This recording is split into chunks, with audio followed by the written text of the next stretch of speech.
हमने पहला chapter complete कर लिया जो हिस्टोरिकल इवोल्यूशन के बारे में था, from G company rule and from British rule up to 1858, regulating act of 1773 से 1858 तक, वो कॉन्स्टिट्यूशनल फ्रेमवर्क का एक पार्ट था। ये है दूसरा पार्ट, मेकिंग ऑफ कॉन्स्टिट्यूशन। तो हमारा कॉन्स्टिट्यूशन कैसे कैसे बना, तो हमने तो अभी देखा था इवोल्यूशन फर्स्ट चैप्टर में, कॉन्स्टिट्यूशन कैसे इवोल्व हुआ, कैसे ये आइडियाज आए, कैसे थॉट्स आए, हमने क्या एक्सपीरियंस झेला कि हमें लगा कि कॉन्स्टिट्यूशन फ्रेम करना बहुत इम्पोर्टेंट है, और हमें वो एक्सपीरियंस मिला, हमें वो मैच्योरिटी मिली। अब एक होता है कैपेसिटी, हमारी मासेस का कैपेसिटी ऐसा बना कि हम डेमोक्रेसी को सस्टेन कर पाए।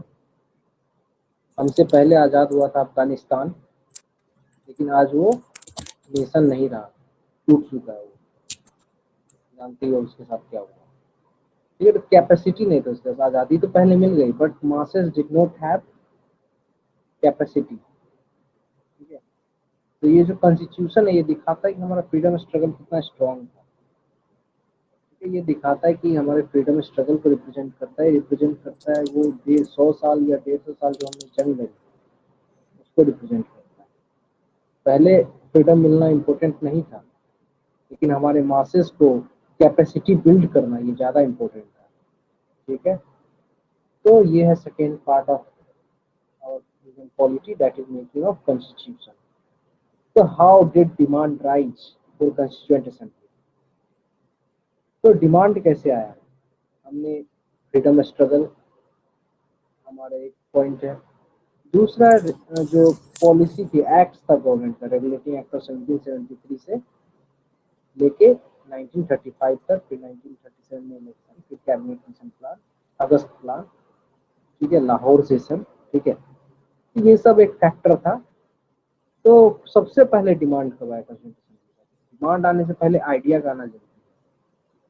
ठीक है, तो सबसे पहले आइडिया 1934 में आई थी कॉन्स्टिट्यूएंट असेंबली के लिए। ठीक है, first time M N Roy who was a communist movement का पायनियर। ठीक है, तो कम्युनिस्ट मूवमेंट के करता धरता थे एम एन रॉय, जिन्होंने कम्युनिस्ट मूवमेंट की नींव रखी थी इंडिया में। उन्होंने 1934 में कॉन्स्टिट्यूएंट असेंबली का आइडिया दिया था।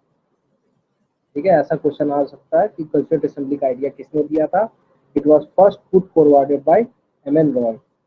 Then in 1935 Indian National Congress first time officially demanded constituent assembly to frame constitution of India. तो उसके बाद Indian National Congress 1935, Government of India Act 1935 आया।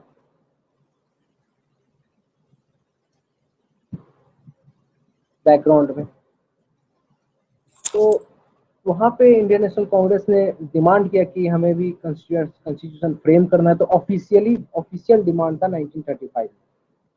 ठीक है, देन 1938 जवाहरलाल नेहरू ने खुद अनाउंस किया on the behalf of Indian National Congress. 1938 से पहले हुआ क्या था, 1935 में गवर्नमेंट ऑफ इंडिया एक्ट आया था जिसका प्रोविजन था इलेक्शन। ठीक है, तो इलेक्शन कंडक्ट किया गया था और इसमें Indian National Congress of course victory हुए थे, और उसने जो इंडियन नेशनल कांग्रेस है ना, ने बहुत सारा रिफॉर्म लाने का कोशिश किया था for the welfare of farmers, land reform. ठीक है, बहुत सारा वेलफेयर एक्ट्स को इम्प्लीमेंट करने का कोशिश किया था, और उन्हें एक्सपीरियंस भी मिला कि जब हमें आज़ादी मिल जाएगी तो हम गवर्नमेंट को फॉर्म कैसे करें।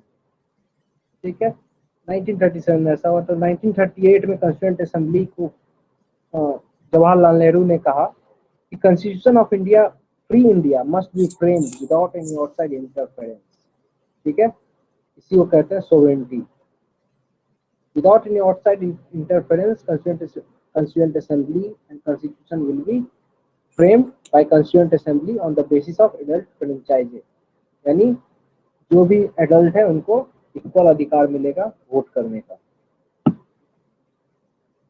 So first time the demand for constituent assembly was accepted by August of 1940। अब हुआ ये था कि 1937 में इलेक्शन जीत गए थे, गवर्नमेंट चल रही थी। 1939 में सेकेंड वर्ल्ड वॉर हो गया, और सेकेंड वर्ल्ड वॉर में ब्रिटिश एक पार्टिसिपेंट था, और ब्रिटिश ने क्या किया, इंडिया को भी पार्टिसिपेंट बना दिया कि India is also part of second world war. और इंडियन नेशनल कांग्रेस को ये मंजूर नहीं था, why our Indian soldiers, Indian people will sacrifice for them, why our money should be spent, ठीक है। तो उन्होंने रिजाइन कर दिया, इंडियन नेशनल कांग्रेस ने रिजाइन कर दिया। अब ब्रिटिश पे प्रेशर आया कि you must get cooperation of Indian National Congress, तो उन्होंने बहुत सारा ऑफर भेजा, ठीक है। तो पहला ऑफर था अगस्त ऑफर 1940, 1939 में world war second world war declaration हुआ, तो first offer August offer that is 1940, ठीक है। 1940 में अगस्त ऑफर आया था, तो ये रिजेक्ट हुआ, लेकिन जो इसका फर्स्ट, इसमें अगस्त ऑफर ने पहली बार कॉन्स्टिट्यूएंट असेंबली का डिमांड को एक्सेप्ट किया था, ठीक है, in principle by British government. Then 1942 Sir Stafford Cripps जो कि कैबिनेट के मेंबर थे, वो क्रिप्स मिशन लेके आए, उन्होंने एक प्रपोजल दिया इंडिपेंडेंट कॉन्स्टिट्यूशन को फॉर्म करने का, ठीक है। स्टैफर्ड क्रिप्स 1940, ये क्रोनोलॉजी पूछ लेता है, अगस्त ऑफर 1940 1942 स्टैफर्ड क्रिप्स, ठीक है, came with Cripps offer. The Cripps proposal was rejected again, Muslim League ने रिजेक्ट कर दिया, बोला कि इंडिया को डिवाइड करो, 2 सेपरेट कॉन्स्टिट्यूएंट असेंबली चाहिए। फिर 1946 में कैबिनेट मिशन आया, जो कि ओवरऑल दोनों ने एक्सेप्ट कर लिया। हालांकि कैबिनेट मिशन ने 2 कॉन्स्टिट्यूएंट असेंबली का आइडिया को रिजेक्ट कर दिया था, लेकिन मुस्लिम लीग सेटिस्फाइड थी, क्योंकि कहा था कि बाद में 2 नेशन के लिए बात मान ली गई थी, ठीक है। तो कैबिनेट मिशन प्लान जो है फाइनली एक्सेप्ट किया गया था। It rejected the idea of 2 constituent assembly, ये ध्यान रखना, एमसीक्यू में से क्वेश्चन आते हैं। Cabinet mission plan was accepted and there was idea of 2 constituent assembly. No, it rejected the idea of 2 constituent assembly. It put forth a scheme for the constituent assembly which more or less satisfied Muslim League, ठीक है, 1 constituent assembly। तो constituent assembly जो form तो हो गई 1946 में, नवंबर 1946 में form हो गई कैबिनेट मिशन प्लान में के अंतर्गत, ठीक है। फीचर्स क्या थे? One question, what were the features? तो फीचर्स ये था कि स्ट्रेंथ था कॉन्स्टिट्यूएंट असेंबली का, स्ट्रेंथ था 389, इसमें से 296 ब्रिटिश इंडिया के थे, 93 प्रिंसली स्टेट के थे। फिर बाद में पाकिस्तान अलग हो गया तो कुछ घट गए, ठीक है, कुछ प्रोविंस के थे, कुछ chief election chief commissioner province के थे, नॉट इम्पोर्टेंट। नेक्स्ट, ठीक है। इम्पोर्टेंट क्या है? इम्पोर्टेंट यहाँ पे ये है proportion to respective population seat. तो हर एक प्रोविंस और प्रिंसली स्टेट को कुछ सीट अलॉट किए गए थे, on the basis of what? On the basis of population, with respect to, in proportion to their respective population, the seats were allotted to each province and princely state in proportion to their respective population. Roughly 1 seat was allotted for every million population, हर एक 10 lakh population के लिए एक seat दिया गया था, और proportion to their respective population, जितना population उस प्रोपोर्शन में सीट अलॉट की गई थी। और जो भी ब्रिटिश प्रोविंस है, ब्रिटिश प्रोविंस थी, प्रिंसली स्टेट था, तो जो ब्रिटिश प्रोविंस थी वहां पे जो सीट्स है वो 3 प्रिंसिपल कम्युनिटीज में डिवाइड कर दिया गया था। Seats were divided among 3 principal communities, Muslim, Hindu, Sikh, ठीक है, sorry, Muslim, Sikh and general. तो जनरल में वो सब आ जाते हैं except Muslim and Sikh, proportion to their population again. अब जो हर एक कम्युनिटी का एक हेड होगा, मुस्लिम का हेड होगा, सिक्स का हेड होगा, जनरल का हेड होगा, ठीक है। तो इनका जो हेड होगा that was to be selected by voting by the member of that community, and method क्या यूज होगा? Proportional representation, single transferable vote. Proportional representation क्या होता है? प्रोपोर्शनल रिप्रेजेंटेशन होता है एक इलेक्टोरल सिस्टम, ठीक है। प्रोपोर्शनल रिप्रेजेंटेशन होता है एक इलेक्टोरल सिस्टम, यहाँ पे बहुत सारा वोट देने वाले बंदे हैं 18+, ये हो गया इलेक्टोरल सिस्टम। या फिर ये कह सकते हैं आप इलेक्टोरेट, इसमें इतना हिंदू हो गया, इतना मुस्लिम हो गया, इतना सिख हो गया, मतलब एक डिवीजन आपको क्लियर दिखेगा, ठीक है। तो वो they will choose the elected ones, ठीक है, they will choose elected one, 1 2 3। तो यहाँ पे आपका डिवीजन दिखेगा, ठीक है। बेस्ड ऑन प्लूरल रेफरेंस भैया। सेक्शन ऑफ सोसाइटी, यहाँ पे बी सेक्शन ऑफ सोसाइटी, यहाँ पे सी सेक्शन ऑफ सोसाइटी। इन्होंने भी कुछ मेंबर को वोट दिया, 10 मेंबर को, इन्होंने 2 नंबर को वोट दिया, 2 मेंबर को वोट दिया, इन्हें 4 मेंबर को वोट दिया। यहाँ पे सबको रूल करने का मौका मिलता है। Everyone will represent their community, ठीक है। यहाँ पे माइनॉरिटी को भी जगह मिलती है। तो through the means of proportional representation, ठीक है, division in electorate reflected proportionality in elected body, ठीक है, that is a electoral system. Proportional representation is an electoral system where division in an electorate is reflected proportionately in elected body, ठीक है। Next, let me show you वैसे इसका definition आप लिख लेना।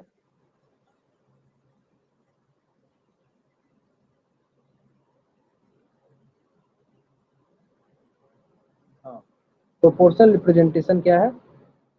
It characterizes electoral system in which divisions in an electorate are reflected proportionately in the elected body, ठीक है। So this is the definition of proportional representation, ठीक है। बस आपको समझ में आना चाहिए, इतना भी इम्पोर्टेंट नहीं, बस इतना पता होना चाहिए। देन प्रिंसली स्टेट के रिप्रेजेंटेशन को, प्रिंसली स्टेट को कौन रिप्रेजेंट किया था? जो भी रिप्रेजेंट किया था, ही वाज नॉमिनेटेड, ओके। तो he was nominated by the heads of princely state. तो प्रिंसली स्टेट के जो हेड थे, उन्होंने नॉमिनेट किया था प्रिंसली स्टेट के रिप्रेजेंटेशन को, रिप्रेजेंटेटिव को कंस्टिट्यूएंट असेंबली के लिए। तो इस प्रकार से this is clear that constituent assembly was partly elected and partly nominated. Partly elected कैसे? जो ब्रिटिश प्रोविंस था वहां से प्रोपोर्शनल रिप्रेजेंटेशन के थ्रू इलेक्ट होते थे, proportional representation, single transferable vote. और नॉमिनेटेड कैसा था? जो प्रिंसली स्टेट था वहां के प्रिंस एक बंदे को नॉमिनेट कर देते थे, ठीक है। दज ओवरऑल क्या था? ओवरऑल ये था, जो कंस्टिट्यूएंट असेंबली था that was indirectly elected from provincial assemblies. जो प्रोविंसेस में असेंबली थी वहां से इनडायरेक्टली इलेक्ट होकर आते थे। अब जो प्रोविंशियल असेंबली के मेंबर थे वो खुद लिमिटेड फ्रेंचाइजी के बेस पे आए थे, क्योंकि तभी हर किसी को वोट देने का अधिकार था नहीं। जिसके पास टैक्स, जिसके पास मनी था, जिसका जो लैंडलॉर्ड थे, जिसके पास वेल्थ था, प्रॉपर्टी था, एजुकेटेड थे, वो लोग को वोट देने का अधिकार था, ठीक है। तो वहां से लिमिटेड फ्रेंचाइजी से इलेक्ट होकर लोग प्रोविंशियल असेंबली में आते थे। प्रोविंशियल असेंबली से इनडायरेक्ट इलेक्ट होते थे, यानी indirectly elected person constituent assembly में आए थे। तो कहा यह जाता है कि constituent assembly was not directly elected. Constituent Assembly was not directly elected by people of India on the basis of adult franchise. ठीक है, सही बात है। But as per that time, it was the most representative body. Constituent Assembly was the most represented and most comprehensive body. वहाँ पे women भी थी, हर एक कम्युनिटी के रिप्रेजेंटेटिव भी थे, ठीक है। और सबसे ज्यादा जो लेजिटिमेसी, उन्हें भारत के लोगों का लेजिटिमेसी मिला हुआ, ठीक है। तो आप ये बताइए, कौन सा गवर्नमेंट ऑफ इंडिया एक्ट में लिमिटेड फ्रेंचाइजी दिया गया था? ठीक है, कौन सा गवर्नमेंट ऑफ इंडिया एक्ट में लिमिटेड फ्रेंचाइजी दी गई थी? सोच लिया। So this was government of India Act 1935। Government of India Act 1935 में लिमिटेड फ्रेंचाइजी को दिया गया था on the basis of tax, property, education, ठीक है। वोमेन को वोटिंग राइट कब, किस एक्ट में दी गई थी, ये आपको बताना है, ठीक है। Next, the election to constituent assembly for 296 seats जो है वो जुलाई 1946 में हेल्ड किया गया। इंडियन नेशनल कांग्रेस विजयी भवा, 208 सीट, मुस्लिम लीग 73 सीट। और ये एक रीजन बना कि एक्सट्रीम डिमांड का, कि हमें तो एक डेस्परेटनेस, जो डेस्परेट हुए थे पाकिस्तान के लिए, ठीक है, ये भी एक रीजन था। उन्हें लगा अब हमें तो पावर मिलेगी नहीं इंडिया में। 93 सीट से लौटे तो princely state was not filled. पहले शुरू में प्रिंसली स्टेट दूर रहे, तो लेकिन नहीं, हमें दूर रहना है, उन्हें लगा कि हम शायद अपना इंडिपेंडेंट कंट्री बना सकते हैं, लेकिन बाद में उन्हें समझ में या तो इंडिया से मिलो या पाकिस्तान से मिलो, तब वो आना शुरू किए, ज्वाइन करना शुरू किए। ठीक है, अब कहा जाता है constituent assembly is not directly elected by people of India on the basis of adult franchise. However, the assembly comprised representatives of all sections of Indian society: Hindus, Muslims, Sikhs, Parsis, Anglo-Indians, Indian Christians, scheduled tribes, including women of all these sections. The assembly included all important personalities. ठीक है, सारा important personality थे, women थे, SC ST थे. It was the most comprehensive, most represented organized assembly. ठीक है, so we cannot say, though it was not directly elected, but it was the most represented body of that time. ठीक है, exception of Mahatma Gandhi. तो ये question आता है mains में कि constituent assembly was not represented body. ठीक है, तो यहाँ पे आपको ये आर्गुमेंट देना पड़ेगा। Next, the working of constituent assembly, काम कैसे किया था।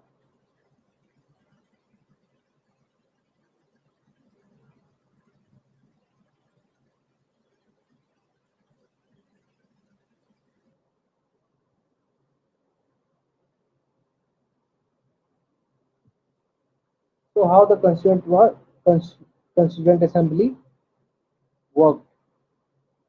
The first meeting on December 9, 1946. Now December 1946 को फर्स्ट मीटिंग हेल्ड की गई।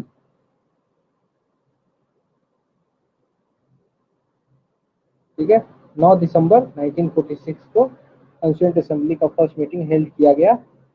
The Muslim league boycotted the meeting. Muslim League boycotted the meeting and insisted on separate state of Pakistan. The meeting was attended by only 211 members.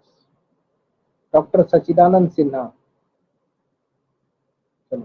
Muslim League ने boycott किया। मुस्लिम league cabinet mission plan को accept कर लिया गया था। Cabinet mission plan ने कहा था एक कंस्टिट्यूएंट असेंबली, तो उन्होंने मान लिया कि ठीक है, बट ऐसा क्यों किया, उनका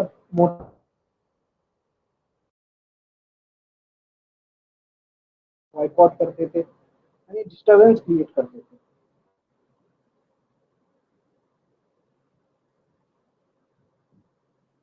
ठीक है, तो meeting was thus attended by only 211 members. तो डॉक्टर सचिदानंद सिन्हा सबसे सीनियर मेंबर थे, वो ओल्डेस्ट मेंबर थे, तो उनको टेम्पररी प्रेसिडेंट के रूप में इलेक्ट कर लिया गया। ठीक है, फॉलोइंग फ्रेंच प्रैक्टिसेस। बहुत जगह ऐसा क्वेश्चन आ जाता है, स्टेटमेंट आता है कि doctor Sachidanand Sinha was elected as temporary president of constituent assembly following Portuguese practice या फिर फॉलोइंग आयरिश प्रैक्टिस। ठीक है, लेकिन ऐसा नहीं था, it was a French practice. ठीक है, तो यहाँ पे इस कीवर्ड पे आप ध्यान देना, फॉलोइंग फ्रेंच प्रैक्टिस। ठीक है, following French practice, temporary oldest member Sachidanand Sinha was oldest member and he was elected as temporary president of assembly following French practice. ठीक है, लेटर डॉक्टर राजेंद्र प्रसाद को प्रेसिडेंट ऑफ असेंबली इलेक्ट किया गया और यहाँ पे दो वाइस प्रेसिडेंट थे कंस्टिट्यूएंट असेंबली में। दो वाइस प्रेसिडेंट थे, एक था एच.सी. मुखर्जी और दूसरा वी.टी. कृष्णन आचार्य। ये भी आपको याद रखना है कि जो कंस्टिट्यूएंट असेंबली है वहाँ पे दो वाइस प्रेसिडेंट थे, एक हो गया एच.सी. मुखर्जी, दूसरा हो गया वी.टी. कृष्णन आचार्य।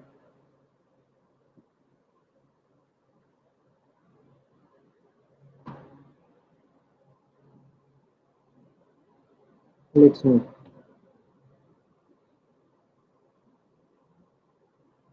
ठीक है, तो हमने यहाँ पे पढ़ लिया कि मीटिंग मुस्लिम लीग बॉयकॉट किया, कॉन्स्टिट्यूएंट असेंबली पहला मीटिंग कब हुआ, ये सब याद रखने वाली पॉइंट है। 9 दिसंबर 1946, कभी मिस्टेक मत करना। ठीक है, the meeting was attended by only 211 members. Doctor Sachidanand Sinha was the oldest member, was elected temporary president of assembly following French practice।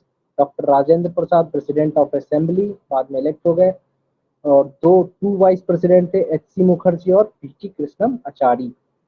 ठीक है, वीटी कृष्णमाचार्य और H C Mukherjee. Next is objective resolution. ठीक है, ऑब्जेक्टिव रिजोल्यूशन क्या था, यही बाद में या प्रियम्बल यहाँ से इंस्पायर होता है। ठीक है, तो 13 दिसंबर 1946 कंस्टिट्यूशन असेंबली शुरू कब हुआ, कंस्टिट्यूशन असेंबली शुरू हुआ दिसंबर 9 1946, और 4 दिन बाद 9/4/13 9 दिसंबर 1946। ठीक है, 9 दिसंबर 1946 को कंस्टिट्यूशन असेंबली का पहला मीटिंग हुआ। देन 4 दिन बाद Jawaharlal Nehru move objective resolution. ठीक है, ऑब्जेक्टिव रिजोल्यूशन शुरू हुआ and it laid down what, the fundamental philosophy of constitutional structure. जो हमारा फंडामेंटल फिलोसफी है क्या है, justice, liberty, equality, fraternity, socialist secularism, sovereign socialist secularism, democratic republic. ठीक है, तो these are philosophy, socialism, democratic socialism, ये सब मैं एक्सप्लेन करूंगा एक एक टर्म को, सेकुलरिज्म। ठीक है, justice, social justice, political justice, economic justice, liberty of thought expression, belief, faith and worship।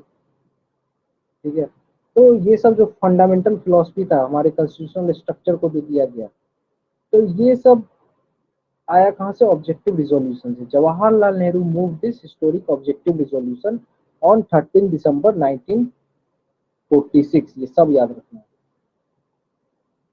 Then Constituent Assembly declares its firm and solemn resolve to proclaim India as independent sovereign republic। ठीक है, independent sovereign Republic मतलब कि हम अब जो India है ये independent तो है, सोवरीन है, means it will make decision on its own, no one is going to interfere. And republic means what, republic means elected head, the elected head will be elected by people। ठीक है, the head of the state will be elected by its people। तो ये हो गया republic. And to draw up her future governance a constitution, तो India को future में govern करने के लिए कॉन्स्टिट्यूशन हम ड्रॉ कर रहे हैं, खींच रहे हैं। ठीक है, और इंडिया को हम क्या बना रहे हैं, independent, we are proclaiming India into what, independent sovereign republic, wherein the territories that now comprise British India, the territories that now form the Indian state and such other parts of India as outside India, states as well as territories are willing to be constituted into independent sovereign India shall be union of them। ठीक है, तो यहाँ से हमने लिया union of state, India is union of state.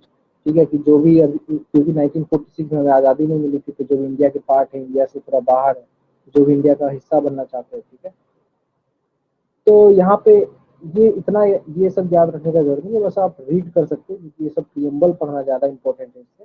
यहाँ पे आपको बस ये ध्यान रखना है, ये जो स्लाइड है ये सब ध्यान रखना है। ठीक है, इंडिपेंडेंट सोवरेन रिपब्लिक, ये इंपॉर्टेंट है। Wherein the territories that now comprise, okay it's not that important. Then wherein the said territories present boundaries or with others as may be determined by the Constituent Assembly, thereafter, according to the law of Constitution, shall possess and retain the status of autonomous unit together with residuary powers and exercise all powers and function of government administration, save and except such power, function are vested, assigned, union, inherent, implied in union, resulting in their form। ठीक है, all the power and authority of sovereign independent India, its constituent parts and organ of government are derived from people। ठीक है, तो who is the source of authority, ये preamble में आपको मिल जाएगा। All the power and authority of sovereign is derive from whom. ठीक है, it is derive from people of India, we the people of India, ये आपका प्रियम्बल शुरू होगा। तो प्रियम्बल कहाँ से लिया गया, ऑब्जेक्टिव रिजोल्यूशन। फिर प्रियम्बल में और क्या आता है, Indian justice, social, economic, political, then opportunity of status. ठीक है, equality of status, opportunity, then thought expression, belief, faith and worship.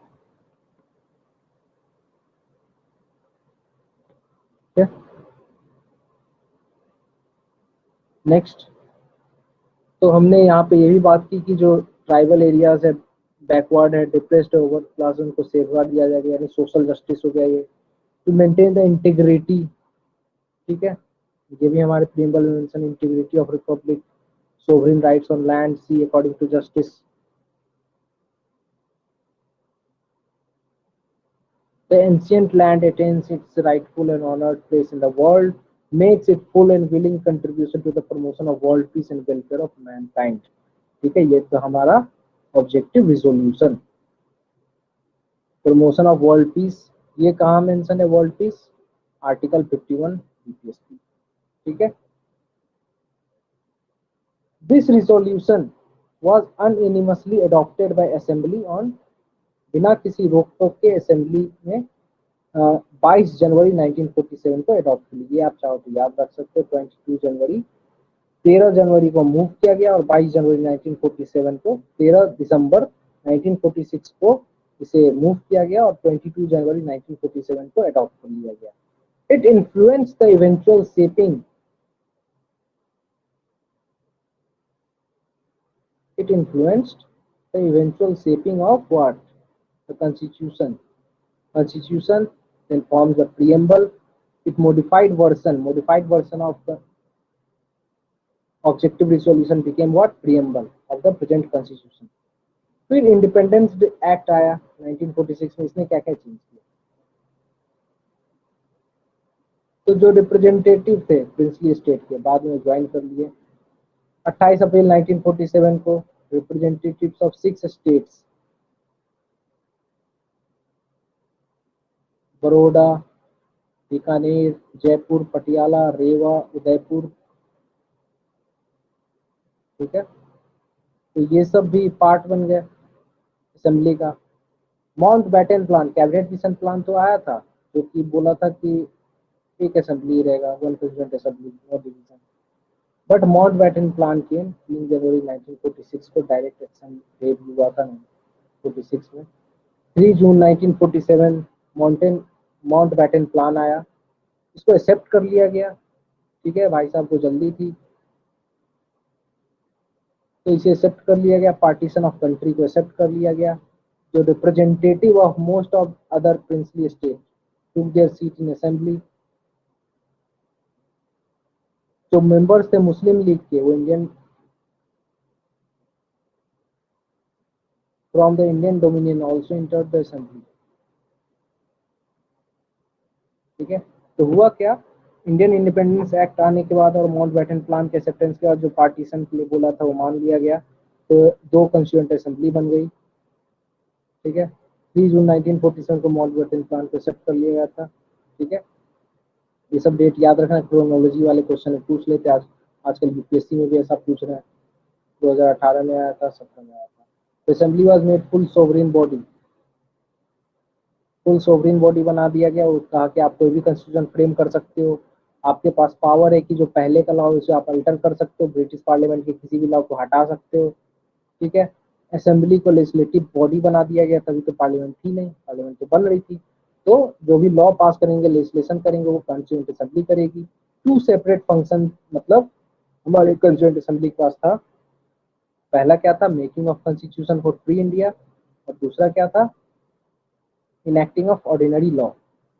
These 2 tasks to be performed on separate days, अलग अलग दिन ये टास्क को परफॉर्म करना होता था।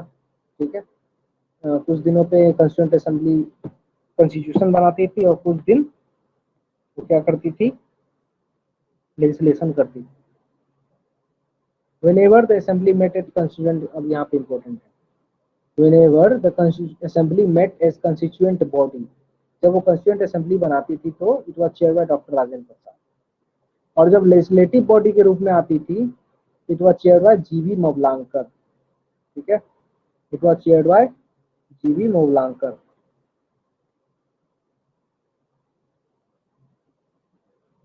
तो जीवी मोवलांकर तब प्रेसिडेंट के रूप में आते थे जब जब क्या होता था, जब लेजिस्लेटिव बॉडी के रूप में कॉन्स्टिट्यूएंट असेंबली मीट करती थी।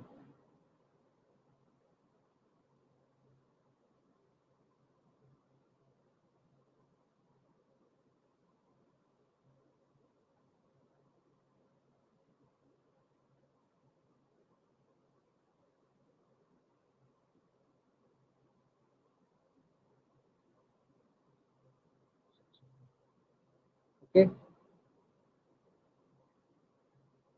क्लियर।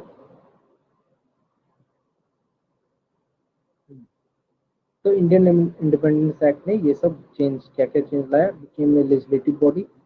तो डॉक्टर राजेंद्र प्रसाद लेजिस्लेटिव चेयर करते थे जब असेंबली मीट होती थी कंस्टिट्यूंट बॉडी के रूप में, और जीवी मोबलांकर चेयर करते थे when constituent assembly used to meet as legislative body. So for the first time Constituent Assembly met as Dominion Legislature on November 17, 1947।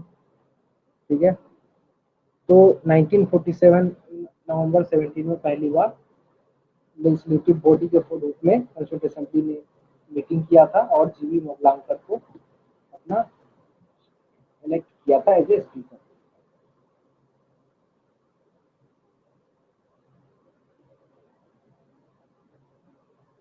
तो 26 नवंबर 1949 तक ये दो फंक्शन चला, लेजिस्लेटिव वाला और कंस्टिट्यूंट असेंबली वाला। When the task of making the constitution was over, तो मुस्लिम league members constituent assembly को छोड़ दिए, तो स्ट्रेंथ कम हो गया, 299 आ गया, पहले 389 था ओरिजिनली जो 1946 कैबिनेट मिशन प्लान के अंतर्गत था। The strength of Indian provinces reduced 296 to 229, मतलब कम हो गया। ठीक है, चलिए अलग फंक्शन क्या परफॉर्म किया गया। The other function which were perform in addition to the making of constitution, enacting of ordinary laws, constituent assembly। ठीक है, मेकिंग ऑफ कॉन्स्टिट्यूशन और ऑर्डिनरी लॉ को इनैक्ट करने के अलावा अदर क्या फंक्शन उन्होंने परफॉर्म किया। पहला, इट रेटिफाइड, एक होता है सिग्नेचर, एक होता है ratified. Ratified is the final step.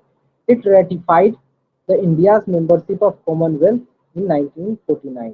तो मई 1949 को इंडिया जो है कॉमनवेल्थ का मेंबर बन गया। कॉमनवेल्थ की क्या स्टोरी है, ब्रिटिश जो कॉलोनी जो ब्रिटिश रूल करती थी, ठीक है, तो जब ब्रिटिश छोड़ के जाने लगे तो जो कॉलोनी है उन्हें हेल्प चाहिए था अभी भी, कि आप मुझे अभी भी हम पे ध्यान दो कि हम रूल कर रहे हैं अपने आप को, तो आपकी जरूरत पड़ेगी।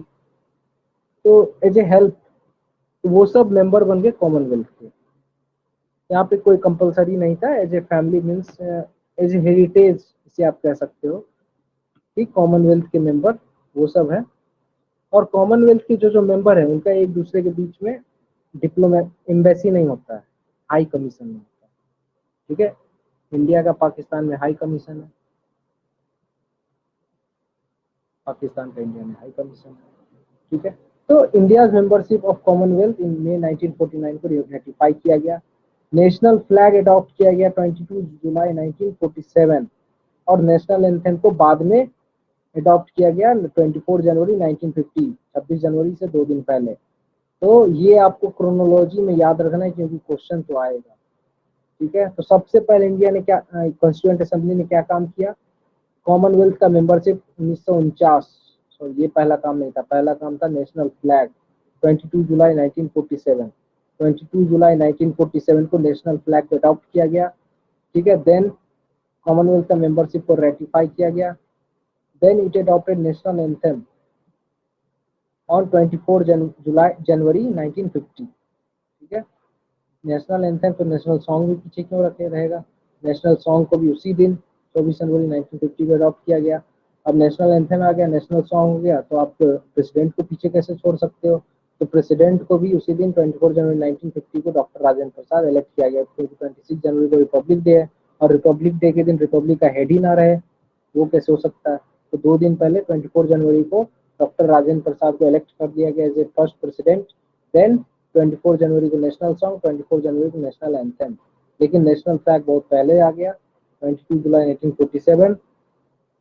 फिर फ्लैग तो आ गया, अब हम कोई इंटरनेशनल ऑर्गेनाइजेशन का मेंबर भी बन सकते हैं, कॉमनवेल्थ का मेंबरशिप को रेटिफाई कर लिया गया।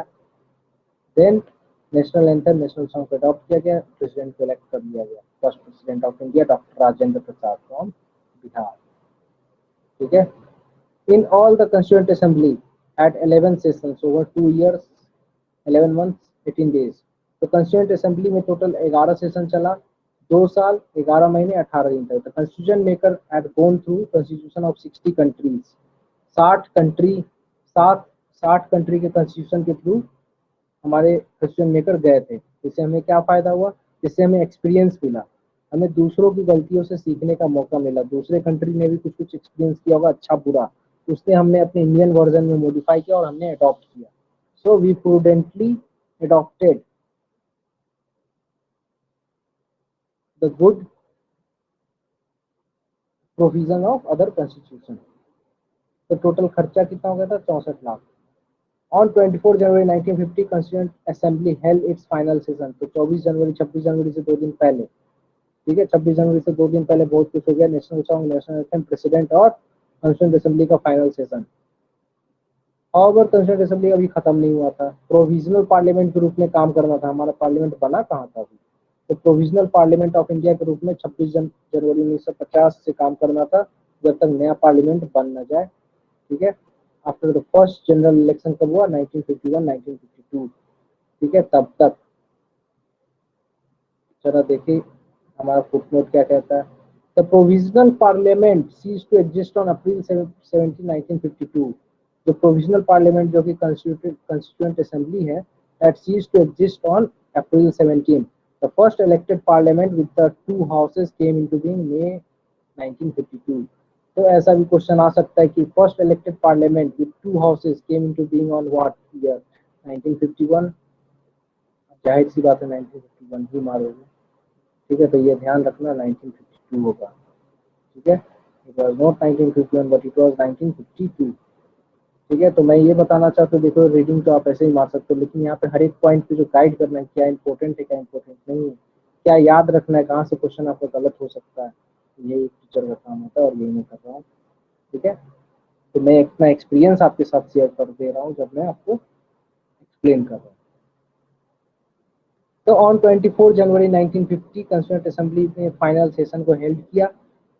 यहाँ पे खत्म नहीं हुआ, एज ए प्रोविजनल पार्लियामेंट इसे काम करना था 26 जनवरी 1950 से लेकर 1951 टू 1952, जब तक पहला जनरल इलेक्शन के बाद पहला सेशन न शुरू हो जाए। तो पहला session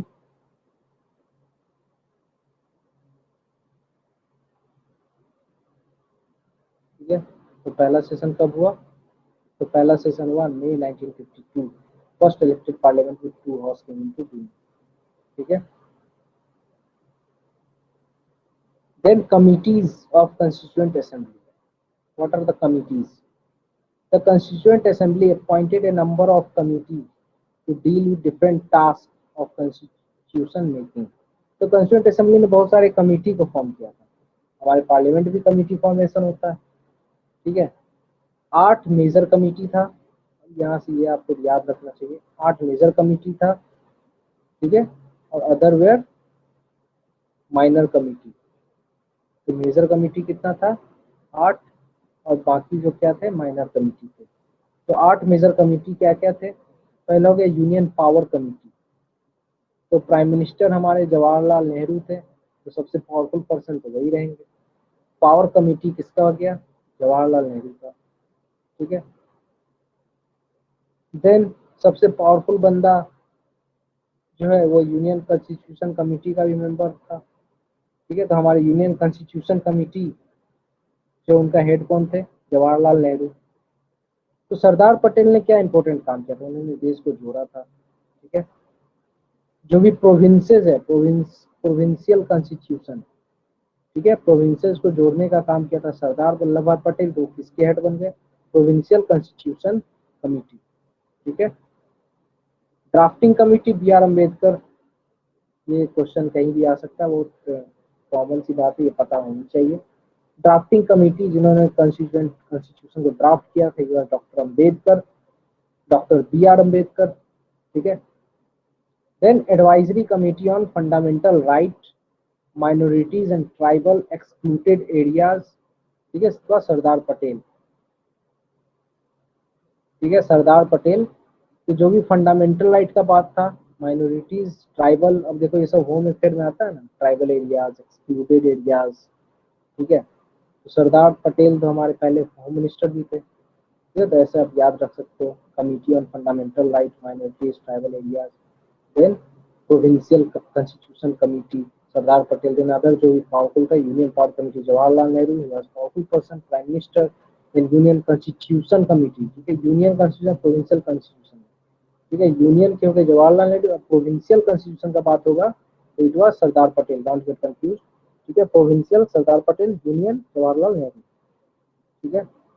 next drafting committee doctor B R Ambedkar, advisory committee of fundamental right excluded areas tribal minority was Sardar Patel. There was many 5 subcommittee, ये जो advisory committee on fundamental rights था 5 subcommittee था, पहला हो गया fundamental rights subcommittee जोसेता बहन Kripalani, and minority subcommittee H C Mukherjee अभी हमने कहाँ पढ़ा है,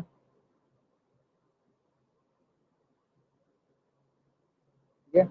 then north east tribal areas excluded partially, ये सब इंपॉर्टेंट नहीं है, ठीक है। Then rule of procedure committee, इसके हेड कौन थे, ये मेजर कमिटी का तो हेड आपको याद रखना ही चाहिए। The rule of procedure, who was the president of constituent assembly, it was Rajendra Prasad. तो जो प्रेसिडेंट है वही तो रूल्स बनाएगा कि ऐसे ऐसे होना चाहिए, ये रूल्स को तुम फॉलो करोगे, ठीक है। Rules of procedure committee headed by doctor Rajendra Prasad, ठीक है। Next is state committee, committee for negotiating with states. तो जब भी स्टेट कमिटी याद है आप जब जम्मू एंड कश्मीर याद कर लेना, आपको समझ में आ जाएगा, ठीक है, दिल पे मत लेना, ठीक है। जब भी स्टेट कमिटी आए तो आपको याद कर लेना कि जम्मू कश्मीर जो स्टेट है ये प्रॉब्लम में क्यों फंसा था, ठीक है, जवाहरलाल नेहरू, ठीक है। तो state committee Jawaharlal Nehru, then steering committee doctor Rajendra Prasad. Steer मतलब क्या होता है, ये गाड़ी का स्टीयर, ठीक है। आगे कौन होता है, ड्राइवर बैठा हुआ होता है, ठीक है। तो जो प्रेसिडेंट होता है वो उनका काम होता है लीड करना, प्रेसिडेंट का काम होता है रूल्स रेगुलेशन बनाना। तो रूल्स कमिटी है, rule of procedure committee was doctor Rajendra Prasad, and steering committee was headed by doctor Rajendra Prasad. Drafting committee was headed by B R Ambedkar. Advisory committee on fundamental right tribal areas excluded areas minority areas, ठीक है, it was और सरदार वल्लभ भाई पटेल, ठीक है, not minority areas, just minorities. Then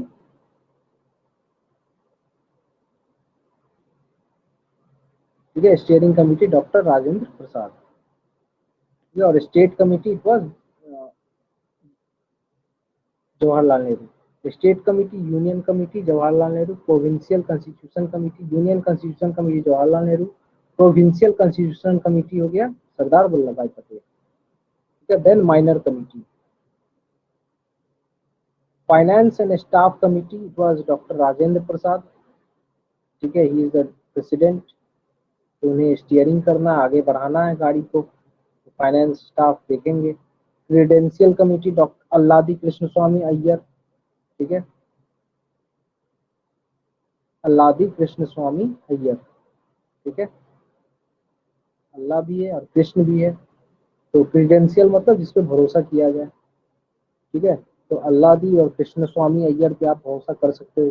so credential committee, here the credential, ठीक है, अल्लादी कृष्ण स्वामी Ayyar. Next is what, B Pattabhi Sita house committee, B Pattabhi Sita Ramaiah, ठीक है। तो सीता रमैया, हनुमान जी का अगर आप फोटो देखोगे तो उन्होंने सीना चीर के सीता जी को अपने दिल में दिखा दिया कि वो वहीं घर करके बैठती है। तो हाउस कमिटी, ठीक है, घर, तो house committee headed by B Pattabhi Sita Ramaiah, ठीक है। Then doctor K M Munshi order of business committee, ad hoc committee on national flag it was headed by doctor Rajendra Prasad.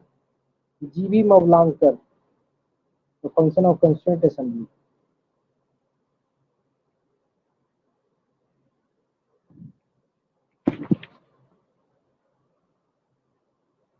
then ad hoc committee on supreme court S Varadachariar, ये assembly member नहीं थे। Then committee on chief commissioner provinces P Pattabhi Sitaramayya. Then expert committee on financial provinces Nalini Ranjan सरकार।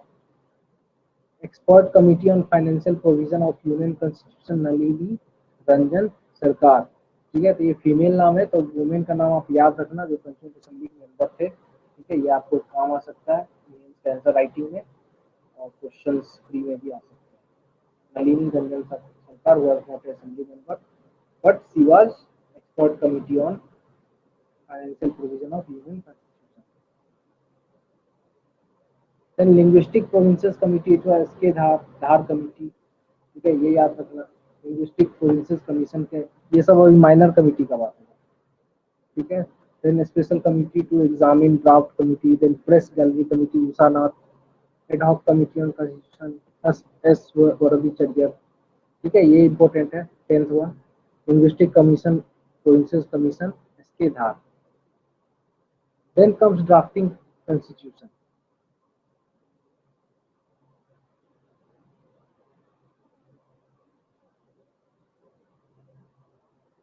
अब draft किया गया। Drafting जो committee थे उसके हेड थे doctor B R Ambedkar.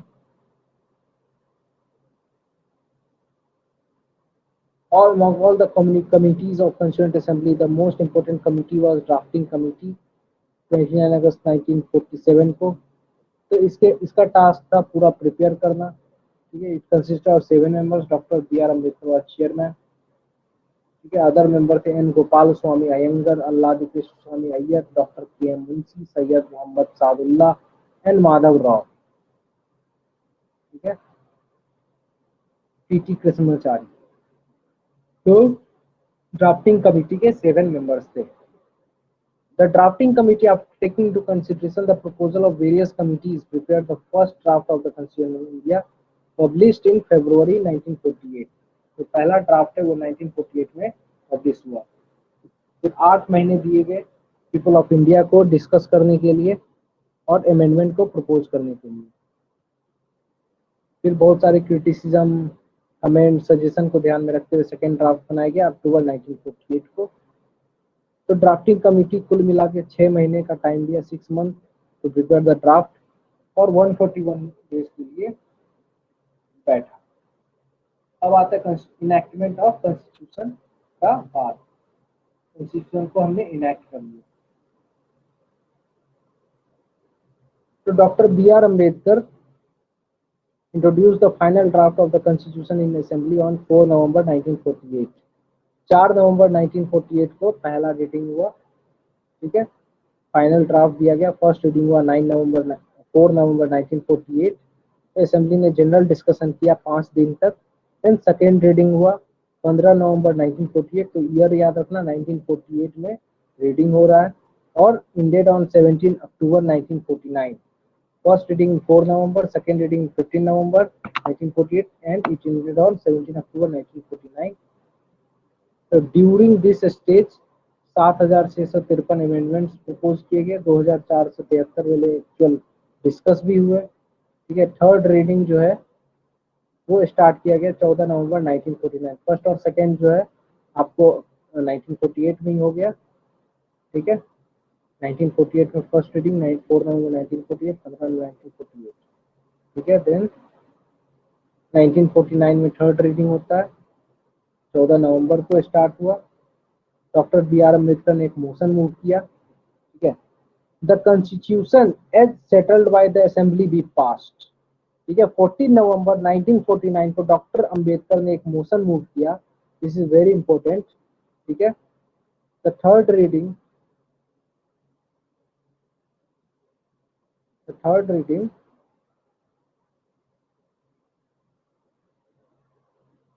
the third reading of the draft started on November 14, 1949. Dr. B.R. Ambedkar moved a motion, the constitution as settled by assembly।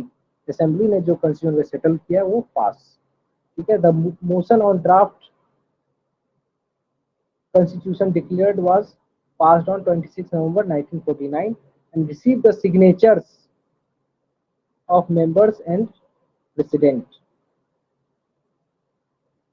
तो उस दिन 299 मेंबर से 284 284 प्रेजेंट थे, ठीक है।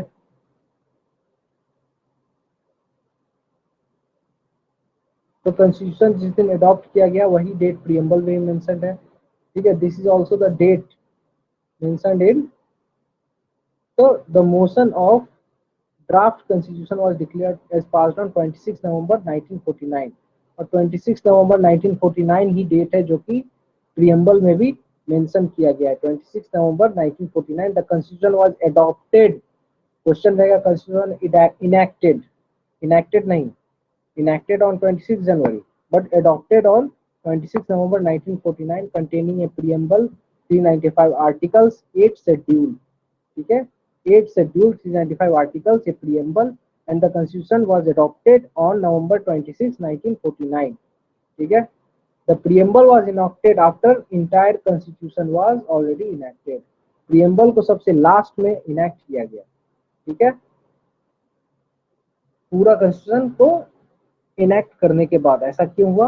ताकि that could be in synchronism to constitution, ताकि कोई भी ऐसा चीज ना आ जाए, कोई भी ऐसा प्रोविजन ना आ जाए जो कॉन्स्टिट्यूशन के अगेंस्ट चला जाए, ठीक है, ताकि सिंक्रोनाइज कर सके कॉन्स्टिट्यूशन के साथ।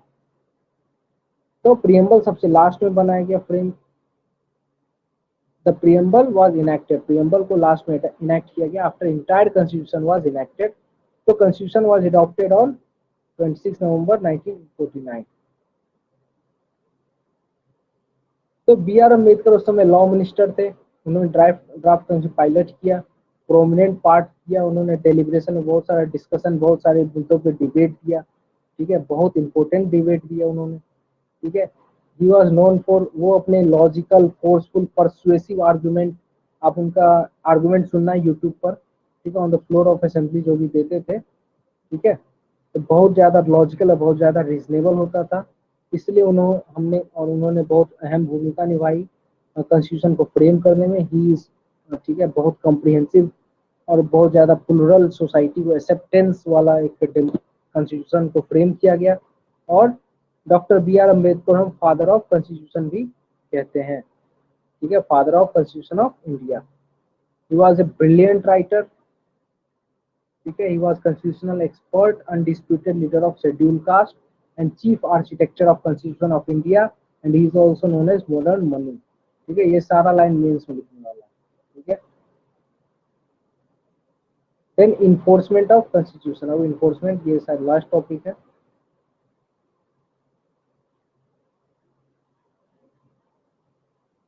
तो कॉन्स्टिट्यूशन जो फोर्स में कब आया? 20 जनवरी 1950 को।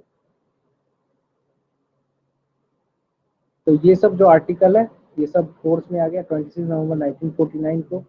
यानी कुछ part, some provision of constitution, जैसे सिटीजनशिप हो गया, इलेक्शन हो गया, provisional parliament, temporary transitional provision, ठीक है, तो that came into force on 26 November 1949 only.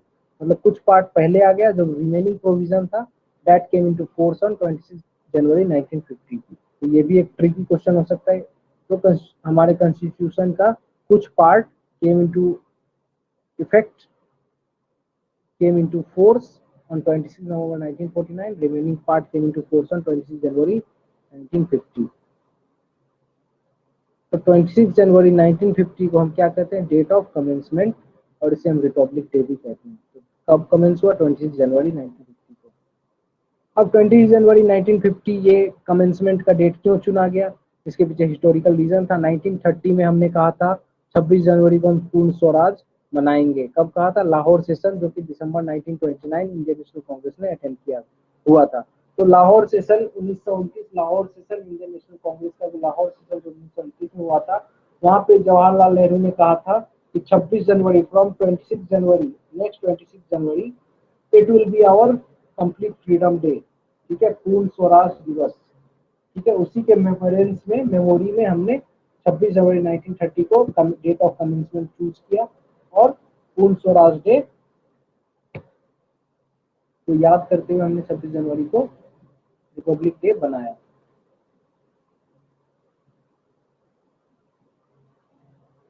तो जैसे कॉन्स्टिट्यूशन इनैक्ट हो गया तो इंडियन इंडिपेंडेंस एक्ट और गवर्नमेंट ऑफ इंडिया एक्ट सब अमेंडमेंट के साथ अमेंड हो गया, रिपील कर दिया गया, ठीक है। However, evolution of Privy Council, ठीक है, Jurisdiction Act 1949 ये कंटिन्यू किया गया, that is related to wealth of princes, ठीक है।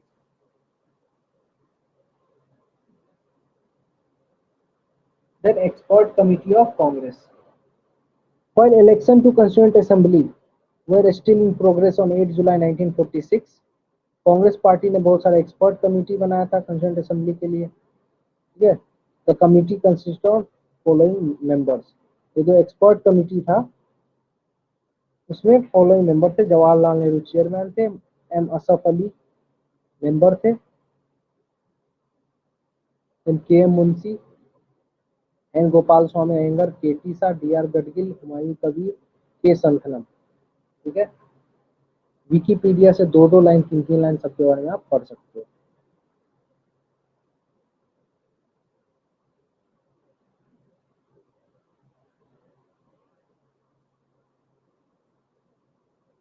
तो ये एक्सपर्ट कमेटी था,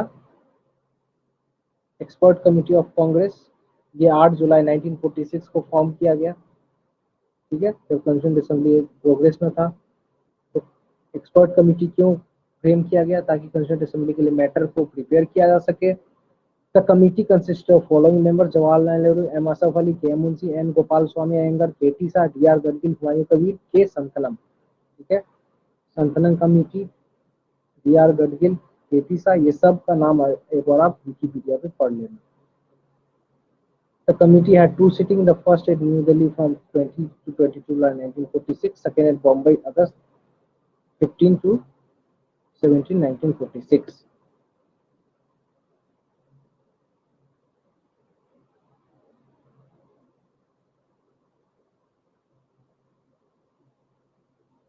ठीक है, तो अब आता है क्रिटिसिज्म का। क्रिटिसिज्म भी हुआ हमारे कंस्टिट्यूएंट असेंबली का। A number of notes prepared by the member committee discussed the procedure adopted by, ठीक है, ये इम्पोर्टेंट नहीं है। हाँ, चलिए, तो बाकी जो है वो छोटा सा पार्ट बना है, ये आप हम कल डिस्कस करेंगे, ठीक है।